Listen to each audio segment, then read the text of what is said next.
여러분 반갑습니다. 오늘도 누군가의 부모라는 거룩하고도 무거운 이름을 짊어지고 자식을 위해 자신의 온 생애를 기꺼이 땔감으로 내어주신 위대한 여러분께 무한한 존경과 경의의 인사를 올립니다. 우리는 평생을 자식 잘 되는 것 하나만을 인생의 유일한 목표로 삼고 달려왔습니다.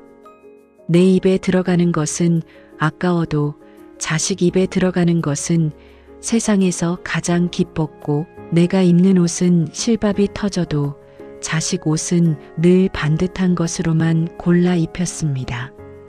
그리고 이제 머리가 희끗해진 인생의 황혼역에서 우리는 또 한 번 깊은 고민에 잠깁니다. 내가 죽기 전에 자식에게 무엇을 더 남겨줄 수 있을까? 집 한 채라도 더 해줘야 하나? 아니면 조금이라도 더 현금을 모아 손에 쥐어줘야 하나? 이런 걱정에 밤잠을 설치시는 분들이 정말 많습니다.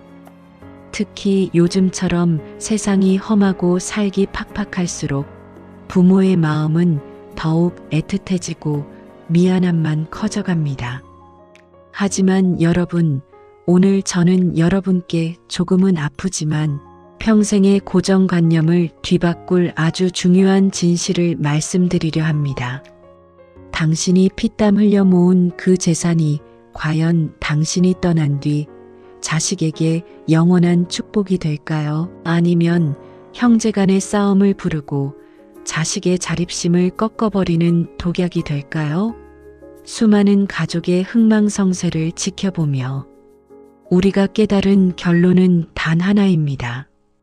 돈은 자식을 교만하게 만들거나 혹은 나약하게 만들 수 있지만 부모가 삶을 대했던 꼿꼿한 태도는 자식이 거친 세상을 살아가는데 필요한 가장 강력한 무기가 된다는 사실입니다.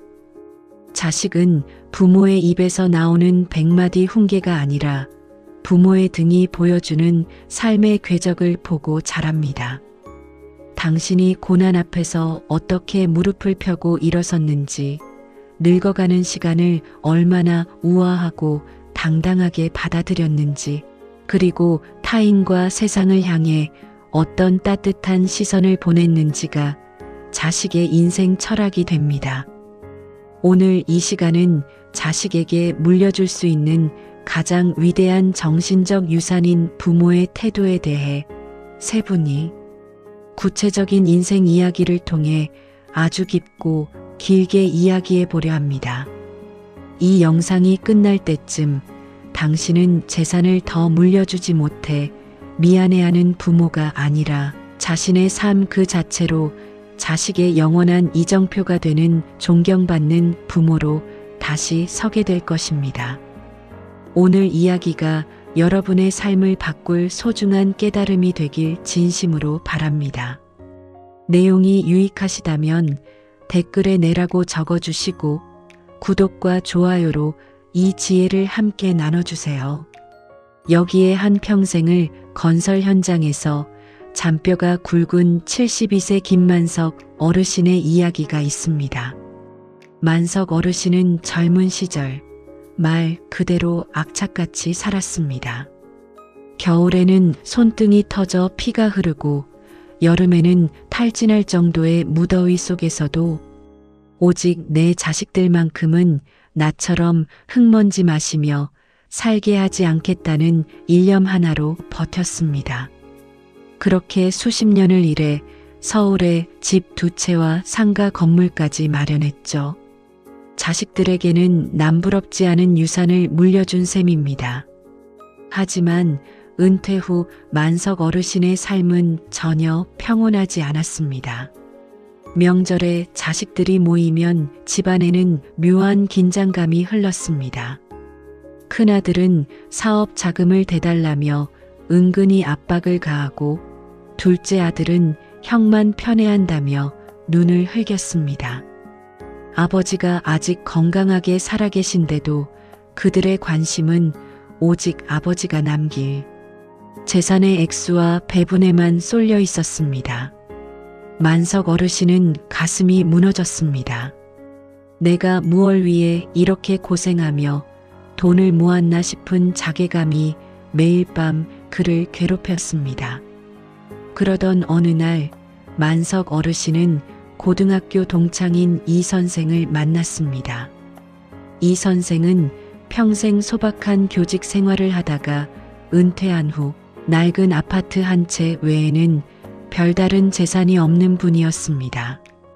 그런데 놀라운 것은 이 선생의 자식들이었습니다. 이 선생의 아들과 딸은 주말이면 수시로 아버지를 찾아와 함께 산책을 하고 아버지의 서재에서 인생의 고민을 상담했습니다. 그들에게 아버지는 돈을 물려줄 은행이 아니라 삶의 해답을 구하는 스승이었습니다. 만석 어르신이 부러운 마음을 담아 물었습니다. 이보게, 자네는 자식들에게 무얼 그리 많이 해줬기에 자식들이 자네를 그렇게 존경하나? 나는 건물까지 해줬는데도 늘 원망만 듣네. 그러자 이 선생이 빙그레 웃으며 대답했습니다. 만석이, 나는 사실 자식들에게 줄 돈이 한 푼도 없다네. 다만 나는 자식들에게 내가 어떻게 늙어가는지, 그리고 내가 이 나이에도 인생을 얼마나 사랑하는지를 매일 보여주려 애썼을 뿐이야. 돈은 쓰면 사라지지만 부모가 새벽에 일어나 책을 읽는 뒷모습과 이웃에게 건네는 따뜻한 미소는 자식들의 가슴 속에 영원한 지도로 남는 법이라네. 만석 어르신은 그날 이 선생의 말을 듣고 집으로 돌아와 밤새도록 울었습니다. 그동안 자신은 자식들에게 돈을 주는 손만 보여줬지 삶을 가꾸는 머리와 가슴은 보여주지 못했다는 것을 뼈저리게 깨달은 것입니다. 두 번째 이야기는 82세의 박 여사님 이야기입니다. 박 여사님은 초등학교 졸업이 학력의 전부였지만 70이 넘은 나이에 한글을 다시 공부하기 시작했습니다. 주변에서는 그 나이에 배워서 뭐하냐며 핀잔을 줬지만 박 여사님은 매일 아침 돋보기를 쓰고 정갈하게 앉아 신문을 읽고 좋은 문장을 공책에 옮겨 적었습니다. 박 여사님의 아들은 대기업의 고위 임원이었습니다.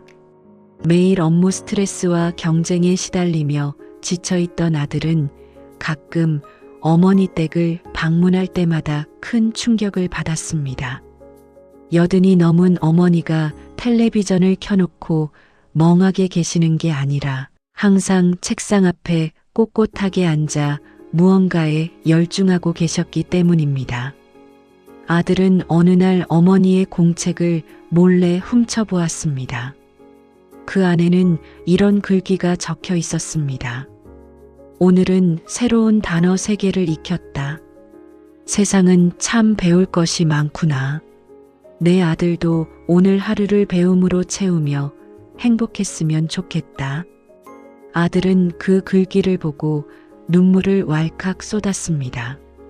자신이 힘들다고 불평만 늘어놓을 때 어머니는 그 고령의 나이에도 삶을 긍정하며 묵묵히 성장하고 계셨던 것입니다.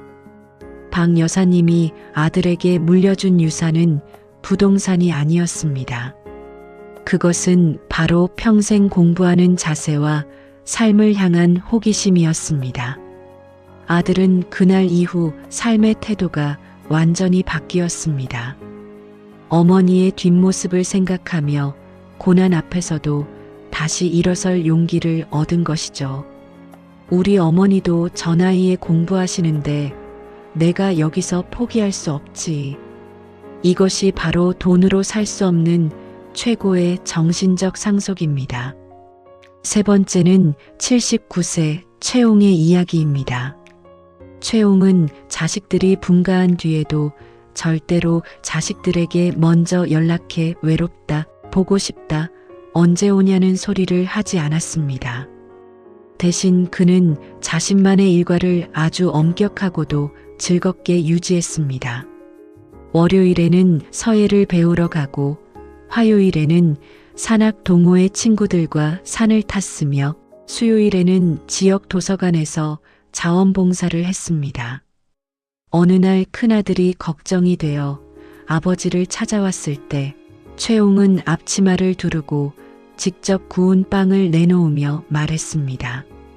얘야, 나는 요즘 시간이 모자랄 정도로 즐겁단다.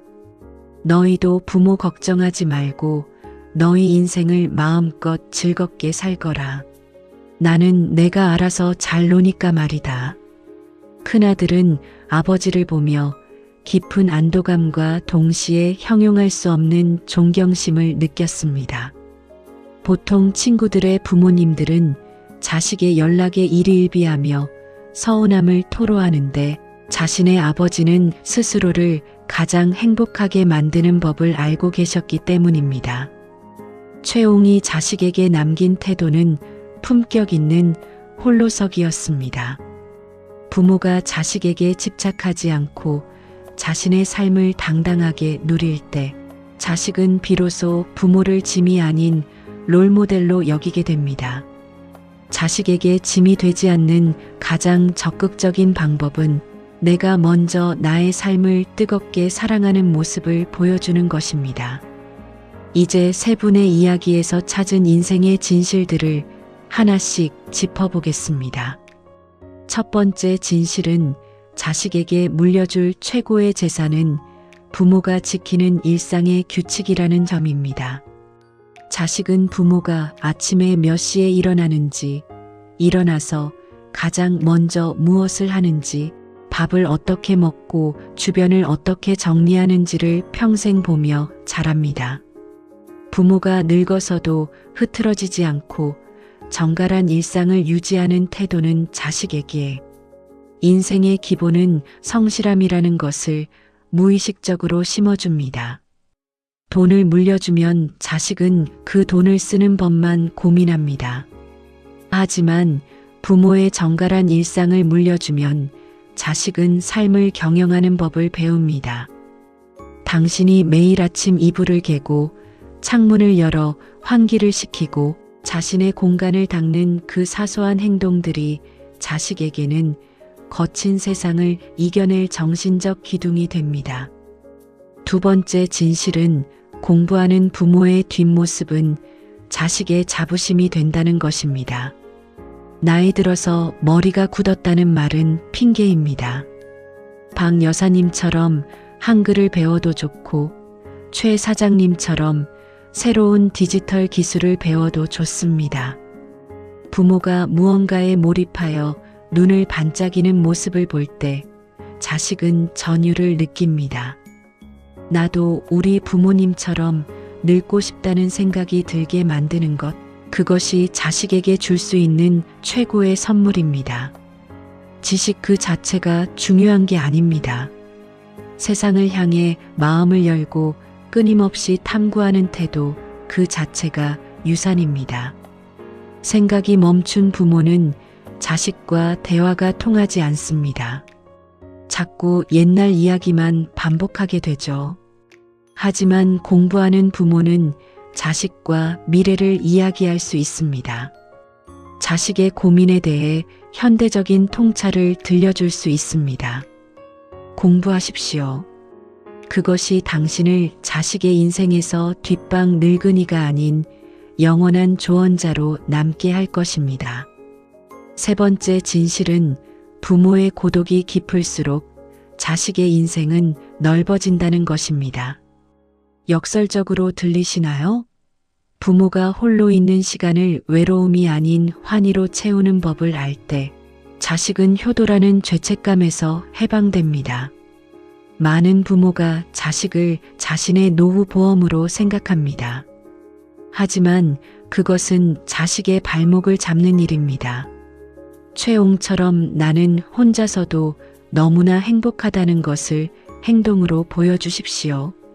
당신이 당신의 고독을 우아하게 즐기고 있을 때 자식은 당신을 신뢰하고 존경하게 됩니다. 독립적인 부모를 둔 자식은 자신의 삶에서도 주체적인 리더가 됩니다.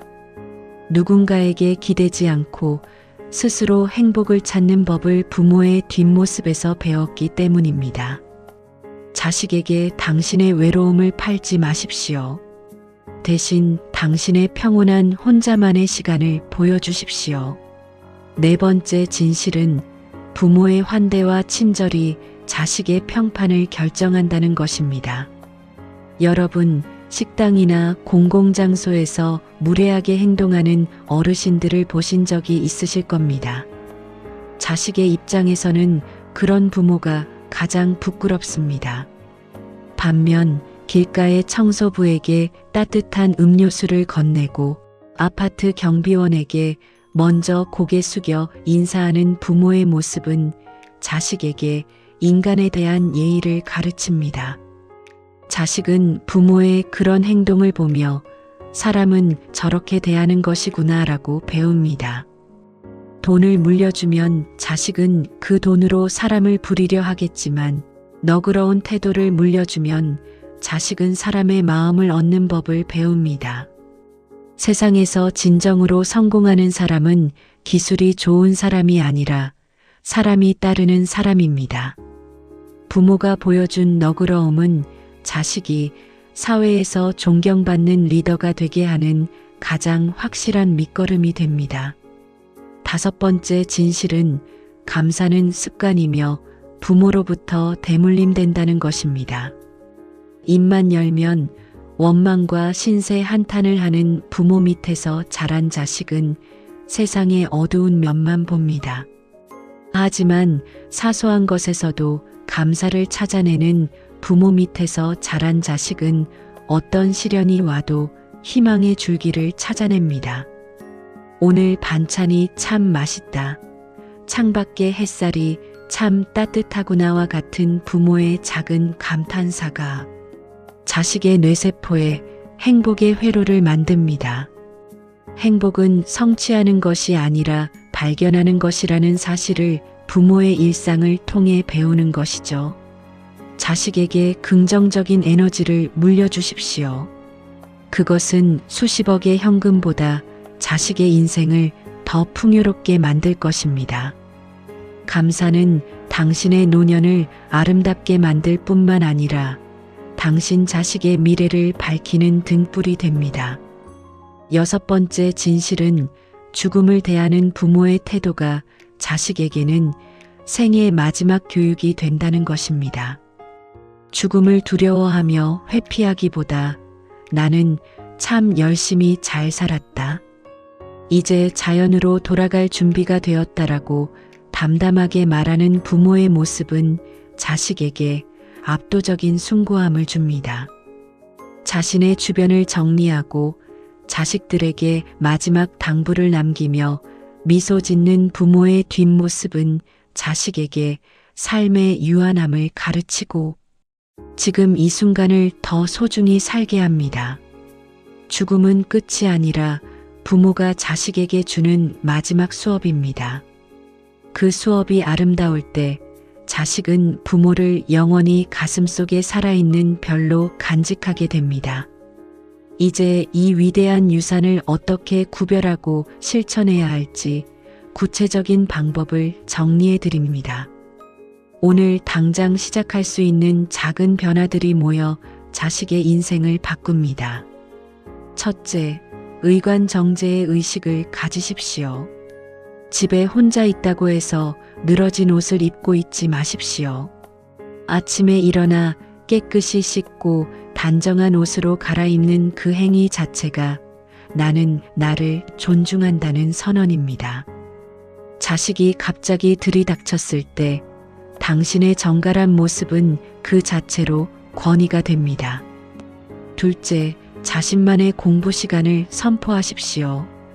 하루 1시간은 오직 나를 위한 공부 시간을 가지십시오. 책을 읽든 일기를 쓰든 새로운 것을 익히든 상관없습니다. 자식에게 나는 요즘 이것을 배우느라 참 즐겁다라고 말해 주십시오. 자식은 당신의 성장을 보며 경외심을 느낄 것입니다. 셋째, 자식과의 대화에서 서운함을 삭제하십시오. 전화 통화에서 왜 연락이 없냐? 나는 이제 늙어서 쓸모없다는 말은 절대 하지 마십시오. 대신 자식의 안부를 묻고 당신의 즐거운 일상을 짧게 공유하십시오. 자식이 당신과의 대화를 기다리게 만드는 것, 그것이 소통의 유산입니다. 넷째, 작은 베풀물 생활화하십시오. 주변 사람들에게 베푸는 모습을 자식에게 보여주십시오. 경비원분께 드리는 음료수 하나, 손주에게 주는 진심 어린 칭찬 한마디, 이런 작은 베풀미 자식의 인격을 고결하게 만듭니다. 평생을 가족을 위해 헌신해 오신 여러분, 이제 자식에게 돈 많이 못 남겨준다고 미안해하지 마십시오. 당신은 이미 당신의 온 생애를 통해 자식에게 세상에서 가장 귀한 것을 보여주셨습니다.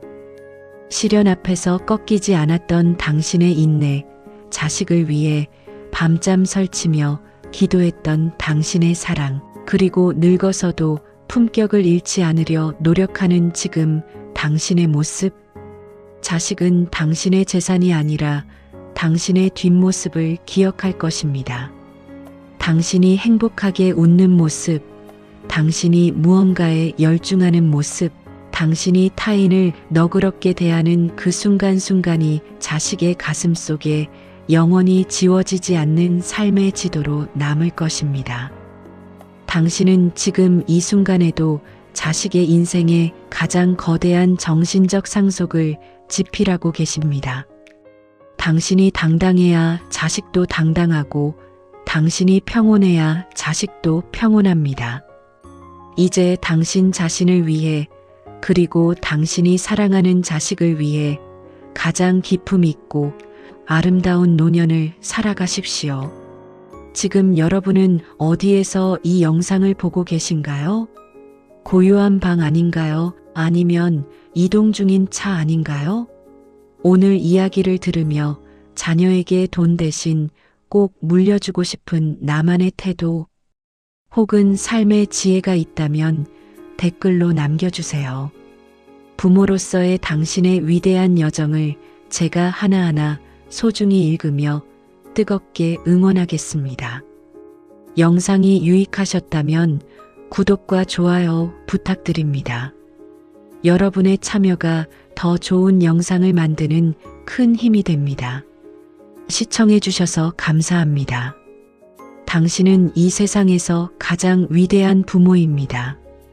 꼭 건강하고 행복하십시오.